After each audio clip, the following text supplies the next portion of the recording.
If she was about self, then she wouldn't even have communicated that to Florence and them. Because why? Why? I'm trying to only help me.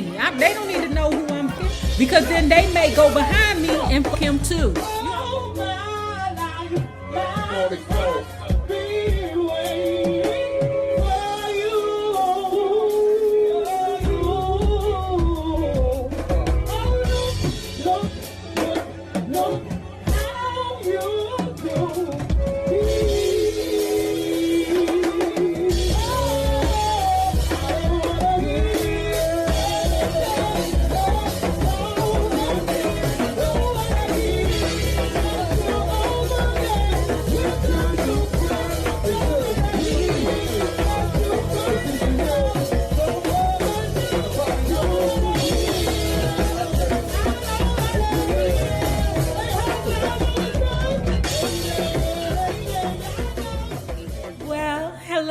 Bugs, hello there, Bellas.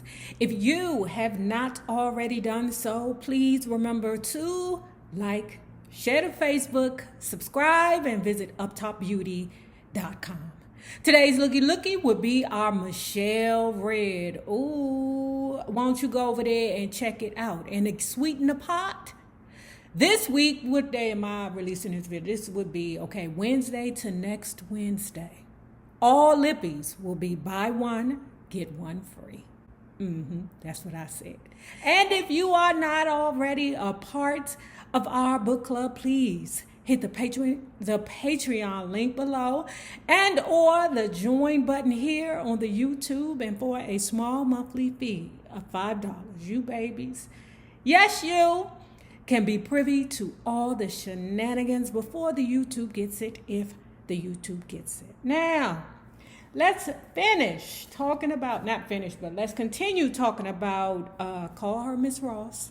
The unauthorized biography of Diana Ross by Randy Taraborrelli. I don't know. Y'all know. So look, y'all, today, I'm sorry, I'm going to have to give y'all reading glasses realness today, because your girl's vision is definitely not the same. It ain't like I had, great vision from the beginning. That never happened.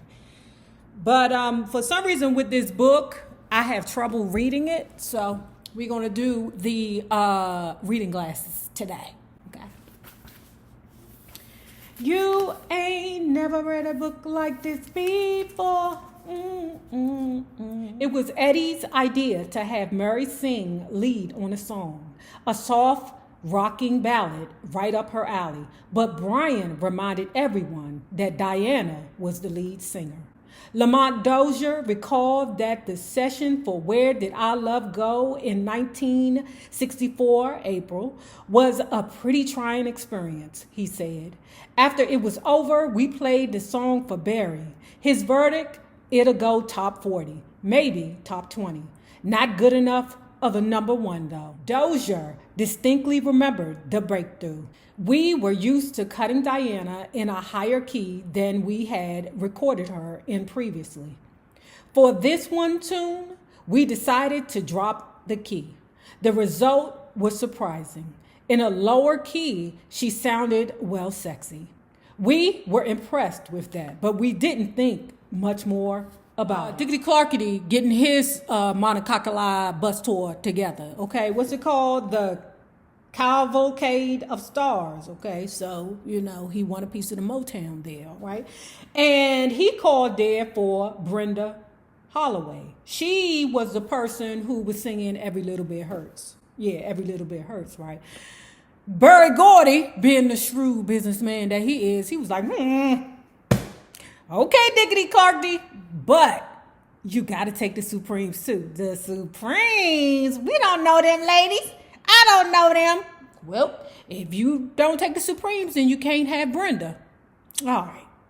Send the bitches. Motown hurried the group into a rehearsal session to pull together a new act that would consist of their most recent material, including Where Did Our Love Go?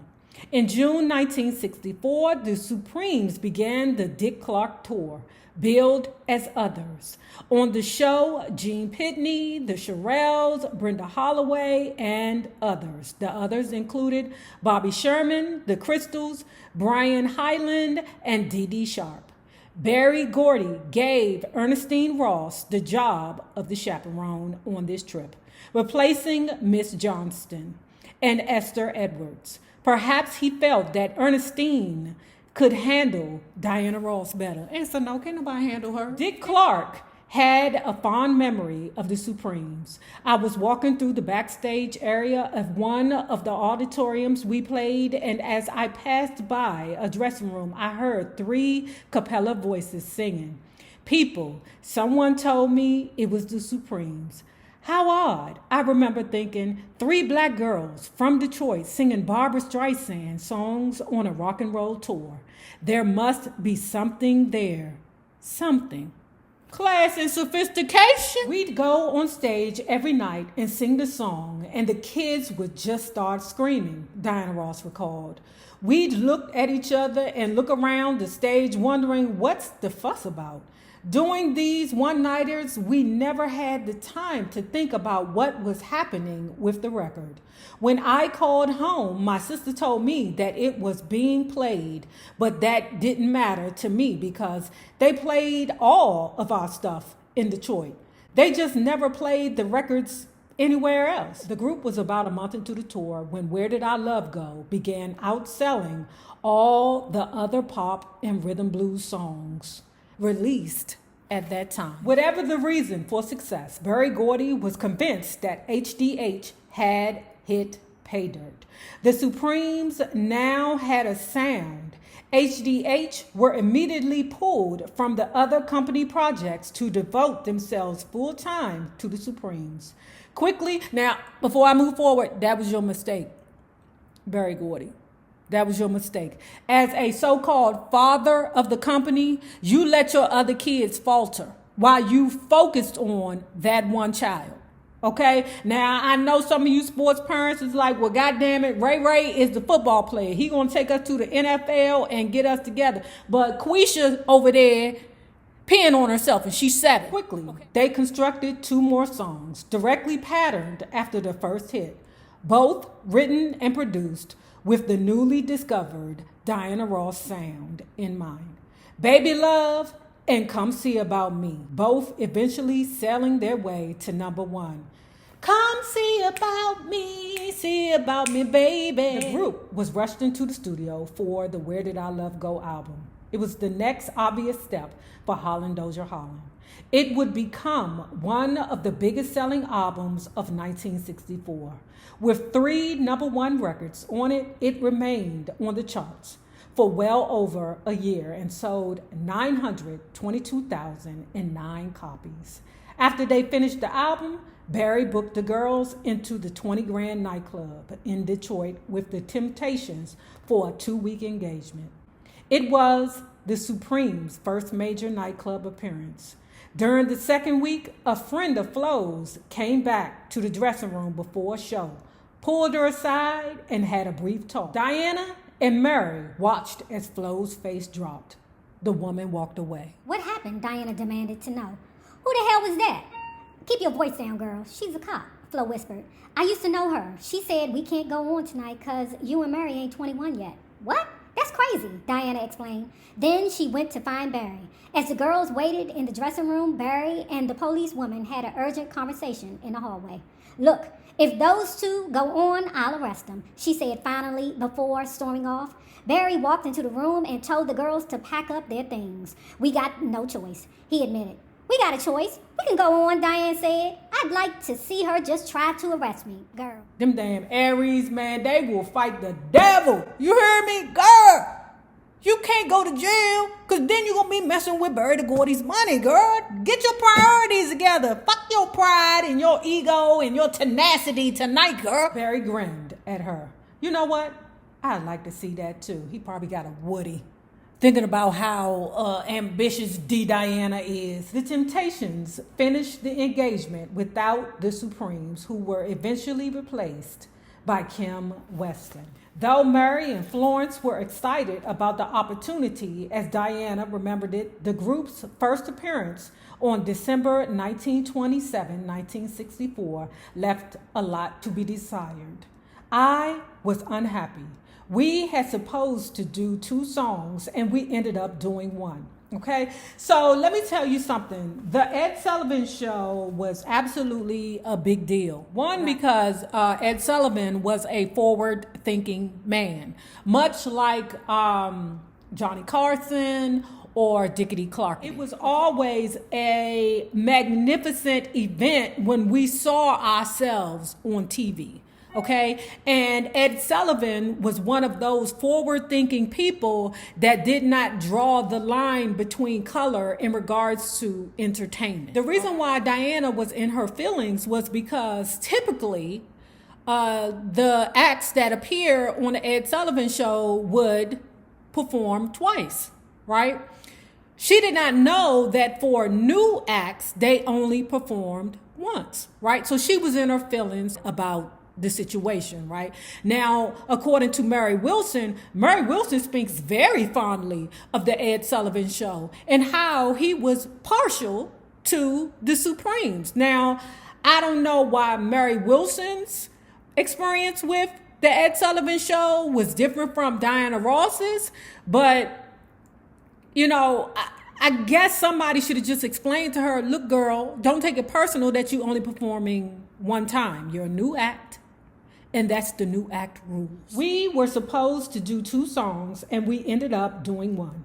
We didn't have any great stage setting. It was like they pulled the screen down and we stood in front of it. We sang our little song, Come See About Me, and then off, which is no different than any other act that does the Sullivan Show for the first time. Barry was a tough taskmaster, often very much a dictator. He encouraged intense competition among his artists and staff writers and producers because divide and conquer, okay? That way you can always have people vying for his attention if they're always competing. All the while maintaining a single premise: do your job, do it well, and you'll be rewarded. There were rules, and plenty of them. Despite the advice of his legal staff, Barry instituted fines against writers and producers who broke his rules. No playing cards in the office before sunset. That would be $50. What? Girl. No losing tapes of recorded music. $40. No loafing, $100. If Barry observed too much goofing off, he would run throughout the offices shouting, hey, money's not on strike, is it? Get to work. Throughout the years, many of Motown's writers and producers have complained bitterly of being taken advantage of financially by Gordy. This is ironic, considering that in part, Barry started Motown because he felt that he, as an independent songwriter-producer, was being treated unfairly by the record companies with whom he did business in the late 50s. Just about everyone got ripped off at Motown.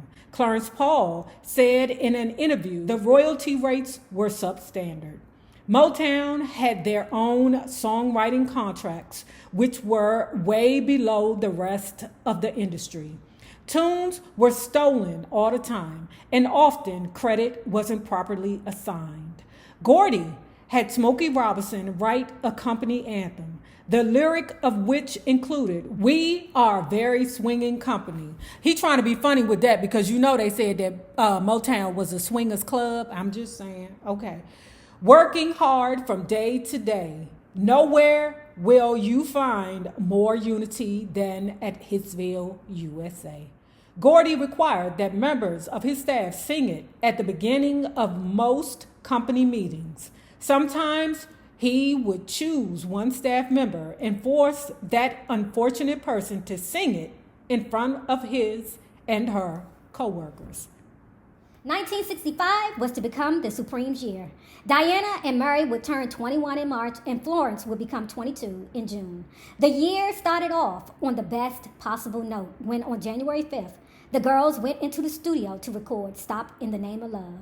Stop in the Name of Love was inspired by an argument between composer Lamont Dozier and his girlfriend.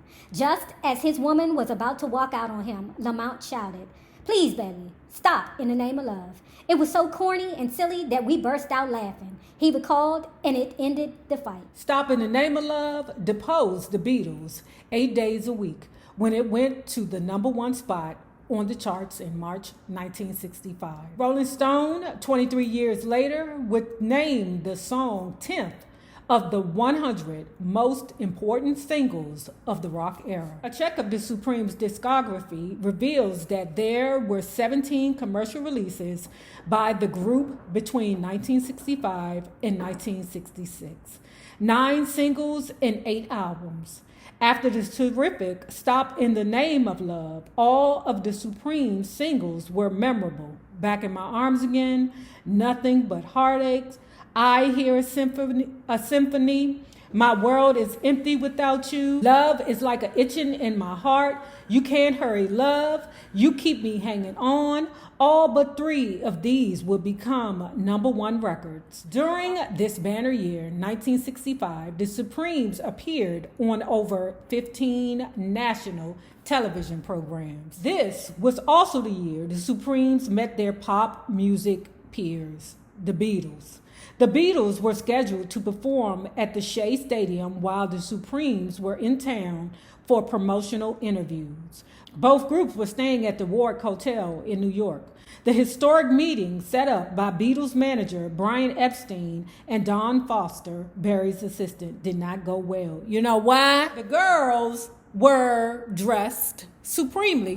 Like how, girls were supposed to dress like that. With pride and gloves and little hats and handkerchiefs and, foo-foo stuff. When they got there, the Supremes were disappointed to see how slovenly the Beatles looked, because the Beatles didn't kick it clothes. They kick back. The room smelled like marijuana. Them girls is clean cut and clean. They looking at them like, these the bras from Detroit? Man, I'm looking for a good time. Not these prudy, prissy, stuck-up bras. No, to myself, I said it before, even in the Murray Wilson book, the Supremes. The Beatles wasn't there trying to be your friend. They was there trying to fuck. As George Harrison put it in later, these bras don't even understand how they make the music that we fellows love so much. These dizzy broads. That's. Diana, Mary, and Florence were equally disenchanted by the Beatles, whose image was as clean cut as their own, yet more of a put on. The girls had not experimented with drugs, and when they smelled the pungent scent of marijuana in that hotel room, their instincts told them to turn around and wait and go the other way. So that little meeting only took 20 minutes. Actually, it only took 20 minutes for the Beatles to find out that the Supremes wasn't going to give them no pussy. Okay? You're welcome. According to most people's memories, Diana and Barry first began dating during their European tour, even though Mary has insisted that the romance started a year before in 1964. It had been a long time coming. The attraction between them was there almost from the beginning, but until Europe was platonic, said one Gordy friend. No one was ever able to figure out who initiated it. Barry told me that Diana needed fathering, as he put it. He was always gentle and patient with her, but warned her not to mention what was happening between them to anyone, because he was still married, though his wife Margaret had given up hope on having Barry to herself. It was their little secret. But there are other points of views that aren't quite as romantic. By now, Berry Gordy was a man intoxicated by great power.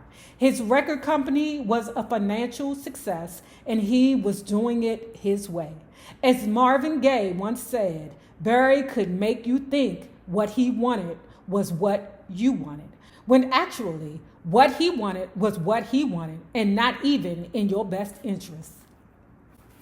Barry controlled the lives and income of everyone who worked for him. And because he was so volatile, he was feared by most of his staff. It always filled Barry with pride whenever he was able to get someone to do what he wanted done. Sometimes he got cooperation as a result of his great charisma. Other times he got it because no one wanted to be on the receiving end of his bad temper. Fuck his temper. Fuck him. Didn't we read earlier that he was 5'6"? Was it 5'6"? 5'6" or 5'2" or 5'4", something like that, 126 pounds. Man, fuck him. After they consummated their relationship, Berry Gordy might have been thinking to himself, I got her, she's mine. Ironically, Florence Ballard had said that this is precisely what Diana told her about Barry. I got him. Florence remembered Diana announcing, who? Flo asked. Barry, I got him.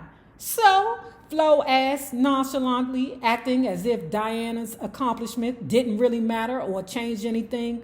So, I just wanted you to know, I got him. And then Diana turned and walked away, smiling to herself. So let me tell you what this conversation is telling me, right? What it tells me is that Diana did have her friends or her band members or, group mates in mind when she was hunching all these different people. Because one, why would she tell them? She was about self, then she wouldn't even have communicated that to Florence and them. Because why?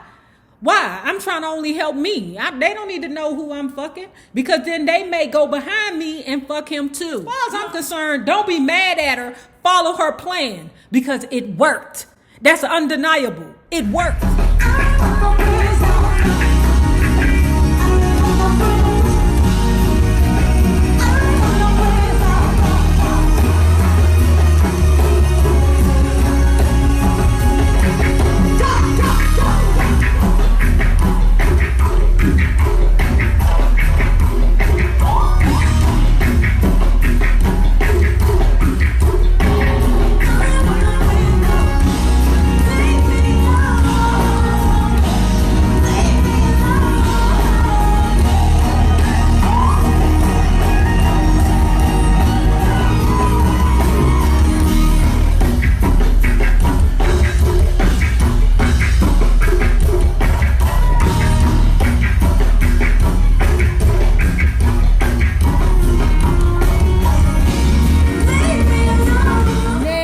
If you have not already done so, please remember to like, share the Facebook, subscribe, and visit uptopbeauty.com. Remember, all lippies are buy one, get one free. Now remember this.